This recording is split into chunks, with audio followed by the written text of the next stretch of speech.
Olá, meu querido, minha querida.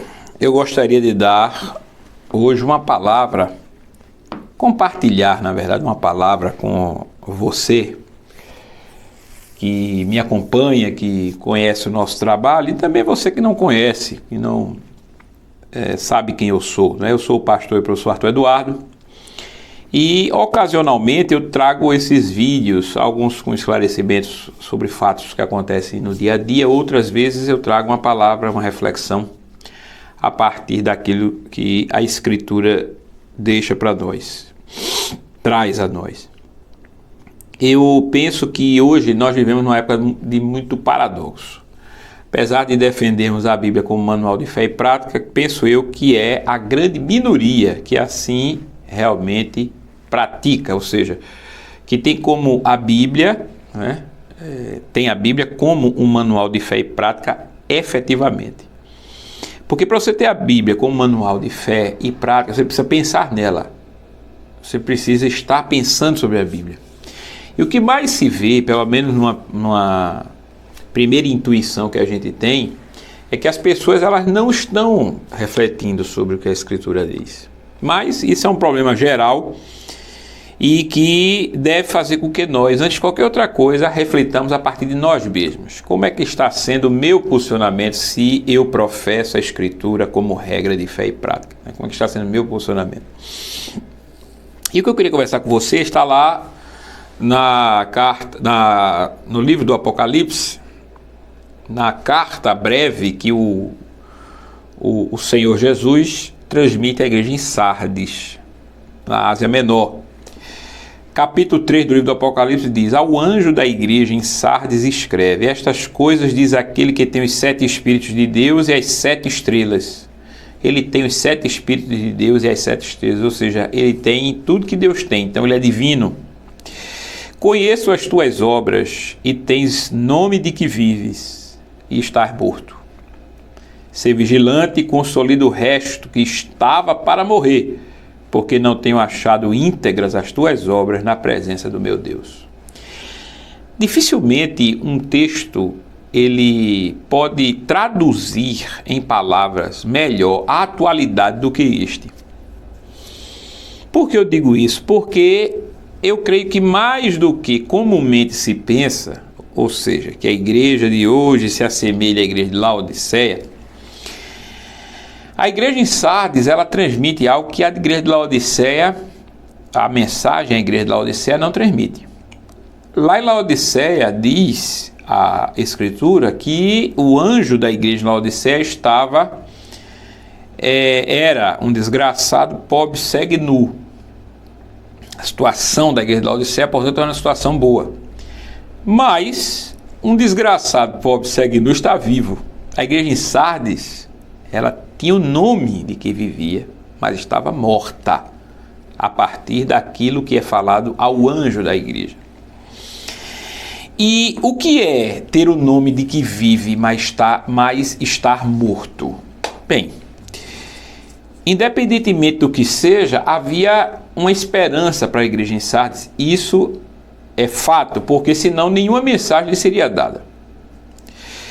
Jesus não diria através de João que o anjo da igreja, e consequentemente a igreja inteira, fosse vigilante, ou seja, se lembrasse daquilo que lhe havia sido falado, e lhe era falado naquele momento por ocasião da carta.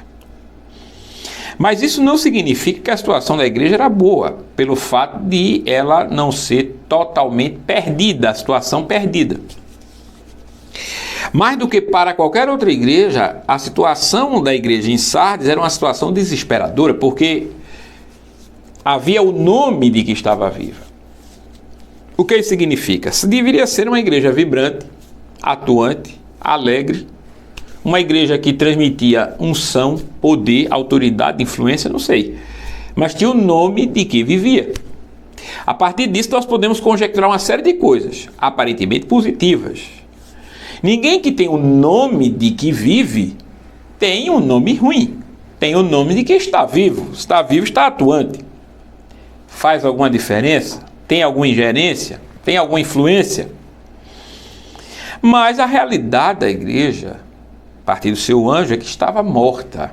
Veja, é por isso que ele diz: ser vigilante e consolida o resto que estava para morrer. Veja que havia um resto em Sardes fiel, mas que estava prestes a morrer caso a situação continuasse. Todos estariam mortos. Todos estariam irremediavelmente distantes e perdidos e distantes. É por isso que o Senhor Jesus diz: lembra-te, pois, do que tens recebido e ouvido, guarda-o e arrepende-te. Há uma gradação: lembrar, guardar e se arrepender. Há uma gradação aí. Essa gradação que Jesus coloca mostra um sentido e revela um sentido ascendente. O que é que eu quero dizer com isso? Veja, ela vai se tornando cada vez mais forte. Primeiro, era necessário ouvir. Depois, guardar. Uma vez ouvido e guardada a mensagem, era necessário arrepender.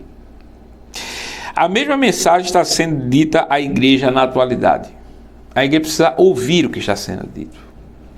Isso não está sendo dito nos megatemplos, está sendo dito nas micro-reuniões.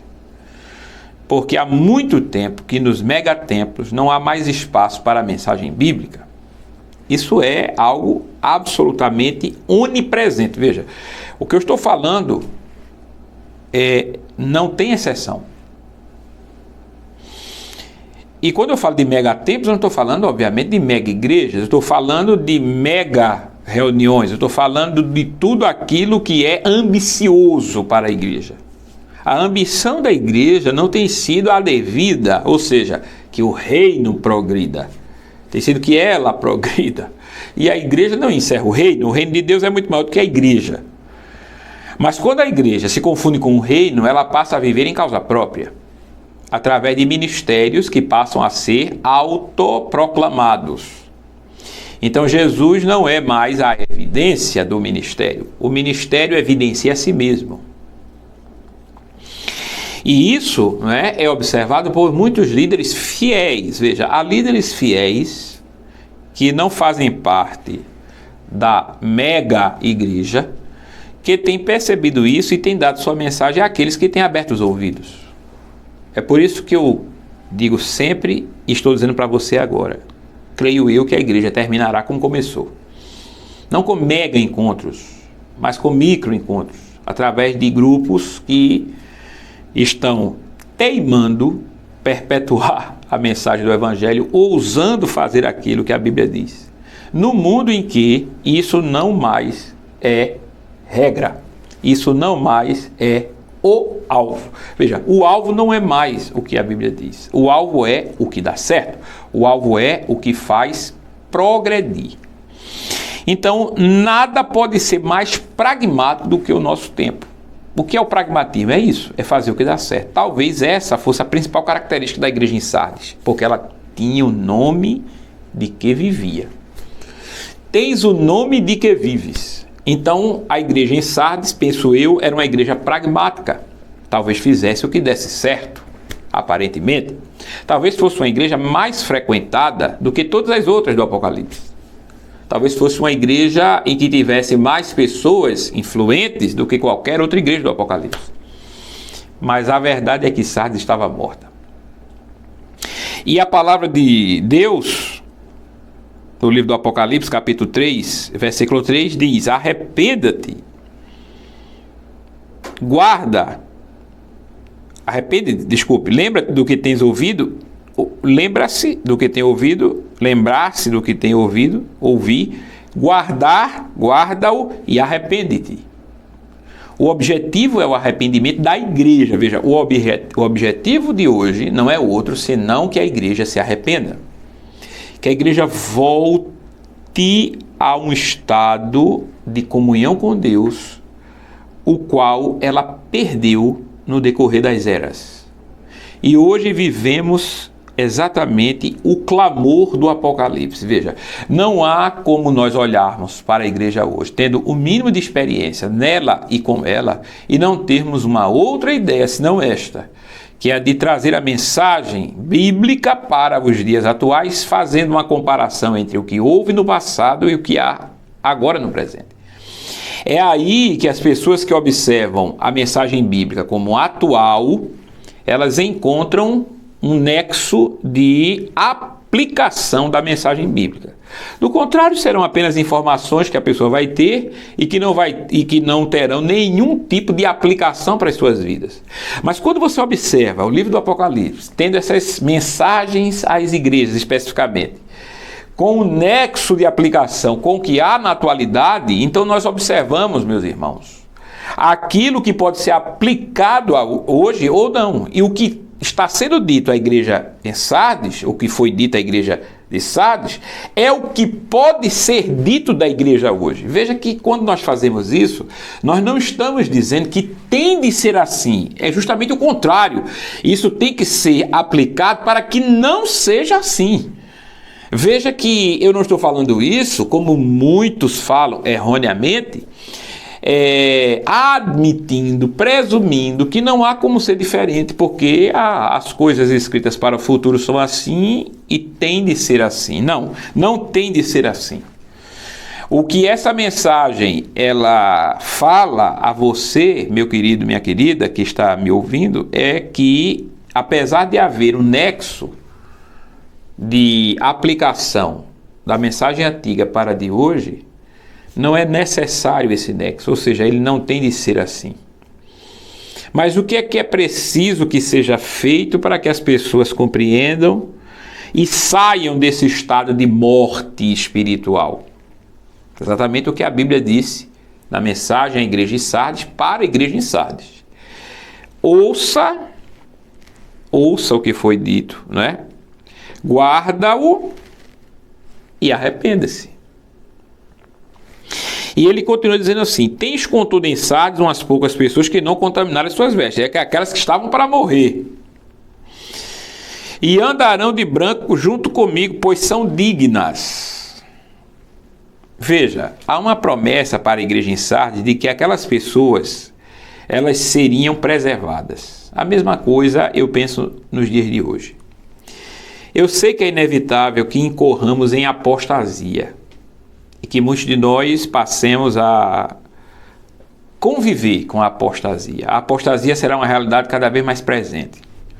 Mas isso não significa que o Senhor abandonou a igreja. Pelo contrário, ele preserva um remanescente que está disposto, inclusive, a não comer dos manjares do rei, como os amigos de Daniel e Daniel, em nome da honra e da ordem do reino. Observe que isto é algo tão profundo que eu estou lhes dizendo, e eu não estou dizendo que eu sou um representante disso. Eu peço a Deus muita misericórdia sobre minha vida, mas eu confesso uma coisa a vocês: eu tenho ciência plena que eu não faço parte desse conluio que aí está e que se chama igreja hoje em dia, não é? E que está fazendo não outra coisa senão o atraso para a implantação do reino, que promove não outra coisa senão a abjeção a tudo aquilo que a Bíblia diz, que trabalha não por outra coisa senão para a sua própria promoção, a autopromoção de ministérios. Eu faço coro com aquele grupo silencioso, anônimo, de pastores que não quer mídia, que não quer holofotes, porque há gente assim, que não quer flashes, mas quer que os seus, dentro do seu círculo de influência, sejam preservados, como foram preservados aqueles poucos na igreja de Sardes. O Senhor Jesus é quem disse isso: tens contudo em Sardes umas poucas pessoas que não contaminaram suas vestes. A preocupação dos verdadeiros homens de Deus é com essas pessoas, para que elas não contaminem suas vestes em uma época de morte espiritual, que é, repito, exatamente a época em que estamos vivendo. O vencedor de Jesus será assim vestido de vestiduras brancas e de modo nenhum apagarei o seu nome do livro da vida. Ou seja, o nome está escrito e será preservado. Esse é o objetivo. Qual é? O céu. Todo aquele que é remanescente e fiel não tem como foco, como alvo, como objetivo nada nesta terra. Quando eu falo nesta terra, não estou falando nesta realidade, eu estou falando nesse cosmos, ou seja, nesse sistema criado pelo homem que se auto-engendra, que se alimenta de si mesmo, é autofágico, que se canibaliza, né? E cujo propósito não é outro senão a honra de si mesmo. Mas aquele que é remanescente não busca a honra de si mesmo, nem honrar quem quer que seja, senão a pessoa do Senhor Jesus. A Ele toda a honra. É o grito do Apocalipse. O grito do Apocalipse, por exemplo, no canto de Moisés, né? Ao Deus de eterno poder, que se assenta no trono, e ao Cordeiro de Deus, seja a honra, a glória, a força e o poder para sempre. É isso o clamor do Apocalipse. O remanescente não busca a honra própria, não busca a sua própria honra, mas ele clama pela honra divina. Então, o seu nome jamais apagarei. Pelo contrário de Jesus, confessarei o seu nome diante do meu Pai e diante dos seus anjos. Eu creio que, da mesma maneira que o livro a mensagem à igreja de Sardes começa profundamente ruim, ela termina maravilhosamente positiva. Ou seja, aqueles que vencerem, o Senhor Jesus os confessará. O que significa é uma coisa que foge à imaginação humana. Mas imagine, visualize o Senhor Jesus dizendo: eu confesso o nome, ratifico como justo o nome de fulano, beltrano, cicrano. Já pensou? Da boca do próprio Filho de Deus. Ou seja, a desonra que aquele que tem nome que vive, mas na verdade está morto, ele atrai para si, é diretamente proporcional à medida em que ele mais desonra a Deus e atrai para si desonra, embora ele queira a honra para si, é diretamente proporcional à honra que o próprio Senhor Jesus dará àqueles que o buscam. Veja, e tentam preservar a sua palavra. Aqueles que tentam preservar os preceitos de Deus nesse mundo, tá certo? Que rejeita e que é composto de parte da igreja que tem nome de que vive, mas que está morto. Aquele que honra e preserva a palavra, ele será confessado pelo próprio Filho de Deus. Esta é a mensagem que deve ficar em nosso coração. Portanto, não interessa, viu, se as pessoas não ouvem essa mensagem. O remanescente fiel em Sardes era composto de pouca gente. O que interessa é se você ouve ou não. Você que está me ouvindo agora. Você não tem que estar preocupado se o mundo inteiro ouvirá ou não ouvirá.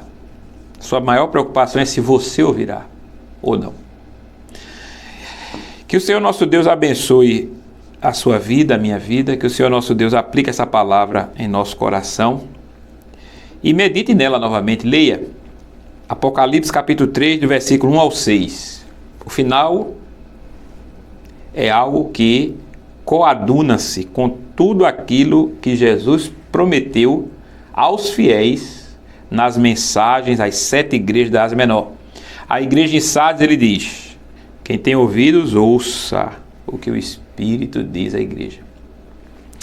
Diante da promessa dele de redenção, ele lembra àqueles que são fiéis que não deixem de ouvir, que não cerrem os ouvidos, que não fechem o coração, que não obscureçam o entendimento àquilo que o Espírito diz às igrejas. Que Deus nos abençoe, em nome de Jesus.